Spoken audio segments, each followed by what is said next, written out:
It is Wednesday, March the 6th, 2 days from the NHL trade deadline. Justin Pooni, Albert Vartanian, joined with NorthStar Bets' very own Steven Psihogios, and Albert's covering up his chest for a certain reason.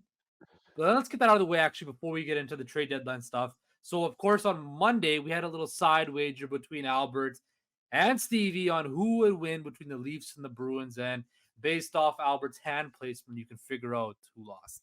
Oh my God. Yeah. Well, look, I'm 2-0 on these bets this year with you guys. I've really been cleaning up. So I I don't know whether to quit on the head or double down on the game Thursday night. But we'll touch more about Bruins Leafs later on. We'll touch This more on hurts that. me, man. This hurts my soul, This hurts my soul. Just to let you know, It Stevie. looks good. It looks good. The Bruins, Well, they just haunt me. They haunt my dreams, man. They really do. Yeah. 4-1. Of course, the scoreline had to be 4-1, of course it did. Good. How fitting, how Good fitting. final Now, score. before we dive into the Leafs and Bruins on Monday and then talk about Leafs Bruins on Thursday, let's talk about the NHL trade deadline 2 days away, as I mentioned. And we have a trade to announce that just dropped like 10 minutes ago. Vladimir Tarasenko is leaving Ottawa and the nation's capital to Florida. Ottawa retains 50% of Tarasenko's salary in this trade, and going to Ottawa from Florida is a fourth round pick, which becomes a 2026 third round pick if the Panthers win the cup, which their odds just got a whole lot better, and a 2025 third round pick. Stevie, let's start with you. What are your thoughts on the deal from the Panthers aspect of it, and how do you see the rest of the Eastern Conference reacting to this move that Bill Zito and the Panthers just made? I'll be honest, I don't like it. I don't like this trade for the Florida Panthers. I'm not trying to be hot takey either. I really do think they're messing with a good thing right now in Florida. Like Mhm. they play a very physical and tough brand of hockey. And to be honest, Tarasenko, okay, he's put up some decent numbers, but he's doing it on an Ottawa team that stinks. Like I'm sure the attention to detail hasn't been there. Mhm. For defensive hockey. And this is a Florida team whose identity is tough, no nonsense, 200-foot hockey. And I think bringing in a player like Tarasenko, who's offensively driven, is not a good fit. Look at what happened when the New York Rangers loaded up last year and added Tarasenko. He was really a no-show. You put some bigger lights on this guy at this stage of his career, and I don't think he can live up to it, especially when he can't cheat anymore to score goals. So I actually really don't like this move for Florida. I think they're messing with a good thing. I don't mind it, honestly. I like Tarasenko. I think this Florida team is similar to the team in St. Louis that won the cup. And he Mhm. was on that team as well. Obviously, he wasn't traded there. He was one of their players already. But he put up some decent points. And with this Florida team, you have everyone out there banging bodies and doing that job. They need some more scoring, and they're probably going to get it from Tarasenko. I get what you're saying. You don't want to mess with a good thing. But, I mean, if you can add a bit more scoring and a guy that's been there and a guy that can show up in the room with the ring, I don't think it can hurt. Plus, I think they're getting 50%, you said, retained on the salary. So Yeah, yeah. yeah, I think it's a pretty decent deal for Florida. Look, yeah, Steve, I don't know, man. Like, I know the Bruins and the Panthers are on a collision course for the second round, so that might kind of sway your perception. Maybe I'm not saying that, but it might be. I like this because now it gives you flexibility on your pairing. Does he play with a Kachuk and a Bennett, and that frees up Nick Cousins and Carter Verhaeghe to play elsewhere, and kind of gives them more balance and more different options? I think so. I think this is a smart move. And look, they could be adding Max Pacioretty too, because reports are also indicating that Pacioretty would be willing to waive his no trade clause to go to Florida. Now, I'm not saying he's Max Pacioretty from years past, but another valuable asset who can play in playoff games. I like what the Panthers are doing, Stevie. When I look at the Bruins, and I want to touch on this because we dived in deep, in this Atlantic division, when you're looking at the Panthers loading up like this, does this now put pressure on the Bruins and the Leafs to make a move to combat it? I honestly don't think it should. I don't Mhm. think either of those teams, any move they make, are going to put them in the same stratosphere as the Panthers. I know what you're kind of alluding to, my Bruins homerism kind of swaying my take on this trade, but it honestly has nothing to do with that. I honestly really like what Florida has put together. I still, even with this trade, maybe it helps them marginally. I don't know. We'll see how it works out. But a lot of the times, the issue, okay, so the issue I have with this trade is a player like Tarasenko, Mhm. he is only good at scoring goals. You bring in a guy like this midway through the season, and if it's just not meshing, it's not gelling, then you're wondering, what do we do with this guy? You can't bump him down in the lineup. He's not a checking line forward. You Mhm. can't put him on the penalty kill. I don't like the player that they got in this trade. So, but no, to answer the question, I don't think it does sway Boston or Toronto. I think whatever they had planned is still going to be status quo because they're already trying to play catch up with Florida. This, if you think it puts them even further behind, makes you wonder why would you try to add? Yeah, and Stevie, you know it well. At the trade deadline, just because you add a bunch of players doesn't mean you're going to have success. Boston added how many? It was Bertuzzi, it was Orlov, it was Hathaway. Am I forgetting somebody? I think you've hit the nail on the head there. I think those are the big three Yeah. guys last So year that listen, they and added. just because you're adding at the deadline doesn't equal success. But if you're adding to an already really good team, um, I don't think it can really hurt that much, man. It might bump somebody down, maybe like a Nick Cousins or something like that, and you get him on the second line and throw him on the first power play. And if you're getting some extra scoring, some secondary scoring, which I think every team would want, especially come playoffs, I mean, it's a bonus. And they paid nothing. I'm looking at it right now. Fourth Mhm. round pick and a third rounder and Additional third round. 50% retained. This is a steal and a half. Well, I think though also what happened was the no move clause, right? The guy like Florida's become a destination where guys want to go. Look, Giroux waived his no trade clause to go Yeah. there. Tarasenko did. Like Florida's a place where guys actually want to play, right? Let's one more question on the deadline before we get back into the Leafs and stuff. Who do you guys think, or is there a team that has to make a move, that has to kind of swing for the fences come from here till Friday afternoon? But hold on, before we even answer that, swing Yeah. for the fences how? Like, does a team like, for example, the Oilers, do they need to make a move to get a defenseman? Do the team like the Canucks need to add another top six forward? Do the Leafs, like, which team out there do you feel has to make a move? Like, they cannot stand pat. Go ahead, I'm Stevie. I'm this might be a bit of a surprise, but the Mhm. team I think really does need to make a move is the Colorado Avalanche. Mhm. Like for as good as they've been at home, they've been very mediocre on the road, and I think a lot of that has to do with just inconsistent goaltending. Don't even bother start throwing wins in my face to tell me that Georgiev's a good goalie. He is not going to win you a Stanley Cup. You're not going to win a Stanley Cup with Alexander Georgiev between the pipes. And if he falters, there's no one else. Like they have Justice and Noonan. It's real thin behind him. I think they're the team that really needs to go out and get a goalie. I know they're kind of up against it cap wise, and there's not a lot of wiggle room here, but I don't know how you can go into the playoffs knowing how well McKinnon is playing this season, knowing how strong your Mhm. defense is, and maybe they add a depth guy defensively too. That wouldn't hurt, but knowing that you have Nathan McKinnon in his prime and your team is right near the top of the standings, risking it with the goaltending situation they have, without even just it doesn't even have to be a bona fide starter or a big name, but give me somebody who like a Charlie Lindgren from the Washington Capitals, whose numbers have been really good when he's been playing this year, that you can plug in and give me a little bit more confidence than a guy like Georgiev.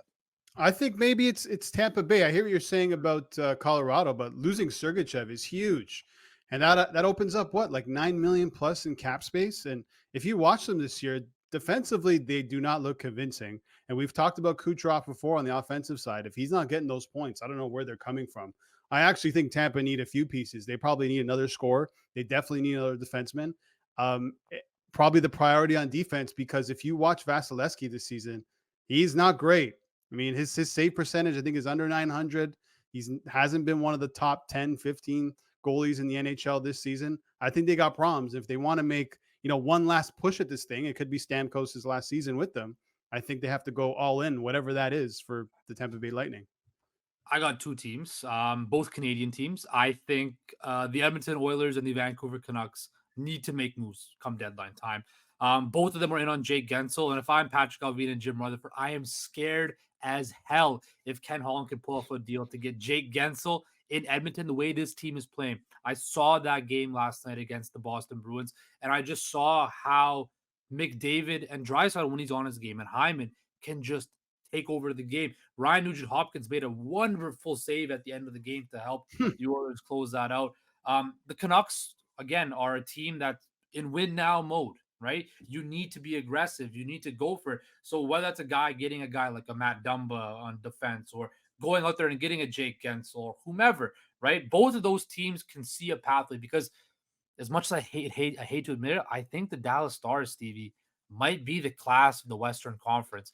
This team right now, look, not a lot's being said about just how well they draft in the later rounds. Now, it's not Detroit Red Wings asking just yet, but the diamonds in the rough they've been able to find and develop, and they're doing this in a transitional period because Ben and Sagan are on their way out with Pavelski, but then you got this whole new era and new rush of young players coming in, headlined by Jason Robertson. The Stars are going nowhere. This window is 4 to 5 years open, right? And if I'm the Canucks and the Oilers, those are the two teams that I think are going to have to go up against Dallas if you want to go to the Stanley Cup final. You're speaking my language now, Justin. I like that. I like to hear that. You're coming around on the Dallas Stars. I've only been saying it for, I don't know, the last month, but this is a team, they didn't need to make any additions at the deadline, and they still went out and they added a guy in Chris Tanev, which really helped them on defense. But you mentioned Logan Stankoven coming in. The kid makes an instant jump to the NHL like it's nothing. He's been fantastic. This is why you don't need deadline additions when you develop players like the Dallas Stars do. Wyatt Johnston is already butting into one of the better centers in the NHL, and he's either I think he just turned 20 or he's about to turn 20. Yeah. Like, it's unbelievable. They've done a really good job. There's a lot of balance, but this is how you need to build a winning roster. Other GM should be taking notes. You need to draft and develop. You need it. It balances out everything with the salary cap. That's how you can afford to pay your Rope Hintzes, your Miro Heiskanens. You bring in those guys. Thomas Harley on defense has been a great addition too as a youngster. This team is loaded, and this team is ready to go on a deep playoff run. Yeah, and the highest scoring team in the NHL, and they don't have a single scorer who has 30 goals this season. Maybe they have 10 or 11 guys who have 10 plus goals. Like that's how you get it done, man. You're balanced throughout the entire lineup. You got good defense and arguably one of the best goalies in the league, man. Watch out for the Stars. Steve, I got to give you props, man. You've been talking about it, been talking them up for a while, and they're a wagon right now, man. Yeah, I'm happy.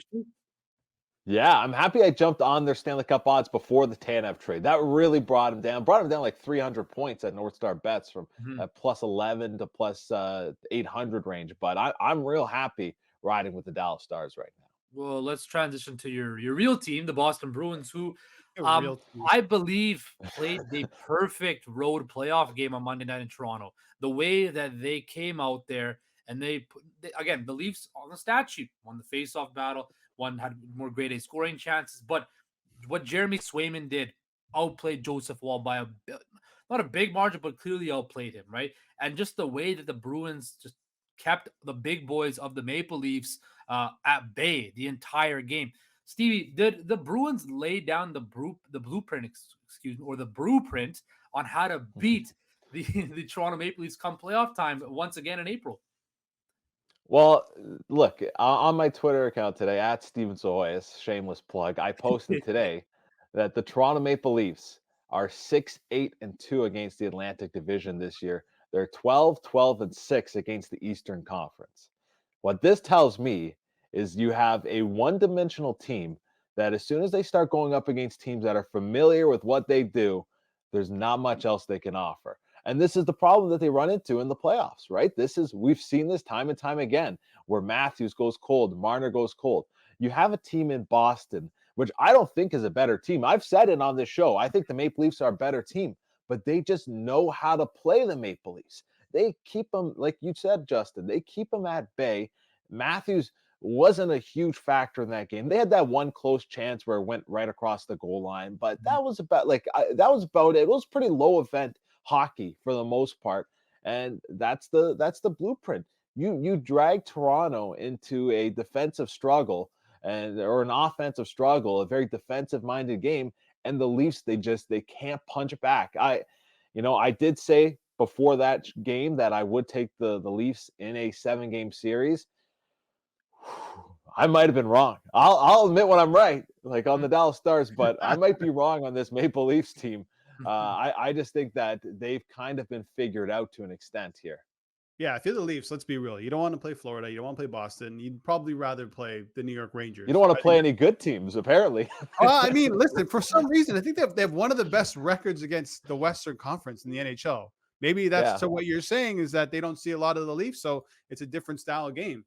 The way to expose the Leafs is just how you said it. Play rough, physical, playoff-like hockey. Keep everything to the outside, clog the middle, be aggressive on the PK, be aggressive on the forecheck, and you beat the Toronto Maple Leafs. Basically playing a complete hockey game and roughing them up is how you beat the Toronto Maple Leafs. So nothing has changed in that department. Me and Justin talked about this a lot. I mean, come to the trade deadline, there's not one or two things that they can really do to change a lot outside of trying to bulk up on defense and do exactly what Boston did to them to other teams, and hopefully their skill can take them over the top. That's the only way for me.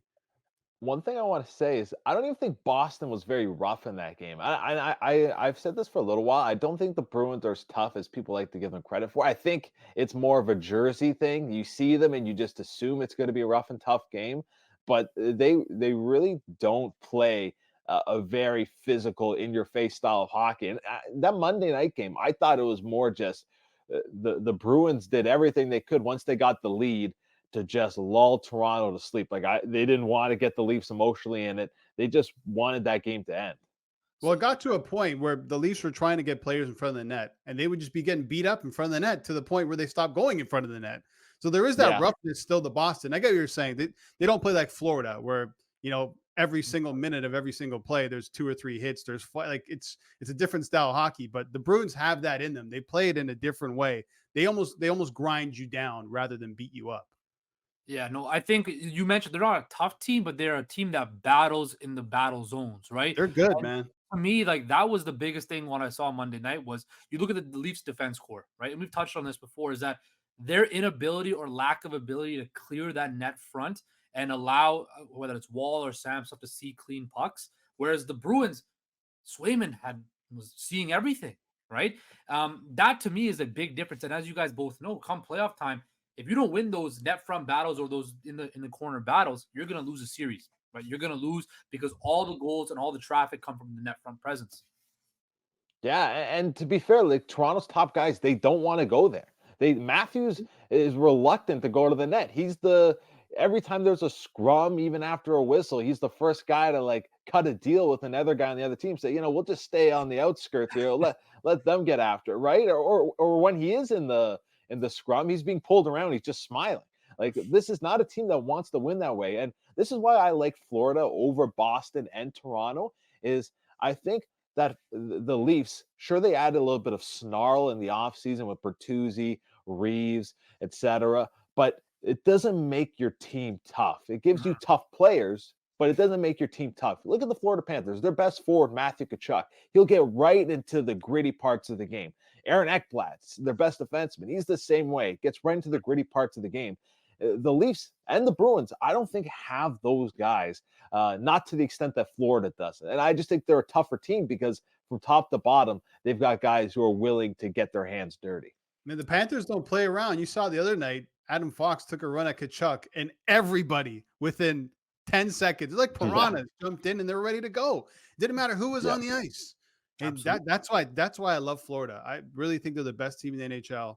And if Bobrovsky can do 80% or 90% of what he did last season in the playoffs, that's a Stanley Cup winning team right there. I might be sipping the Stars Kool-Aid. I think they got a chance. They're really good, man. They're very good. Stars Panthers be a great Stanley Cup final. Talk about that, Gary It Bettman's would be. best dream, the Dallas Stars versus the Florida Panthers in the Stanley Cup Finals. Oh yeah, Gary Bettman's dreaming about that one. But let's go to tonight's action. 3 games on the NHL slate. Stevie, you want to drop us some of your best bets of the night tonight?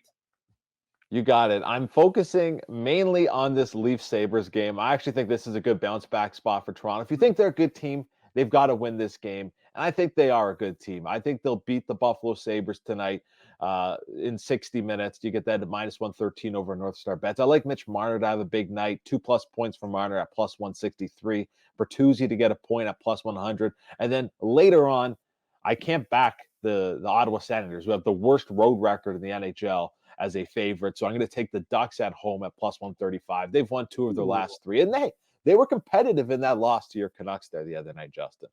They were. The Canucks didn't look good. Now, I normally don't give out a bet, but I have a bet tonight that I kind of am feeling we really go. well about. The Detroit Red Wings, losers of 2 straight, but we were singing their praises last week. I think they go into Colorado and get the victory. Right now on NorthStar Bets, I believe they are plus 165 on the money line. So I think I might go the Detroit Red Wings to get a big win against the Colorado Avalanche. All right, since we're all giving out bets, I'll throw one out there too. Go Leafs money line and Austin Matthews, same game parlay. There you go. Ooh, Lock it I in. like it. perfect. I like it. We'll talk to you after the NHL trade deadline, Stevie. See what all the moves have been made, and take care, my friend. Sounds good. And Albert, again, love the look today, buddy.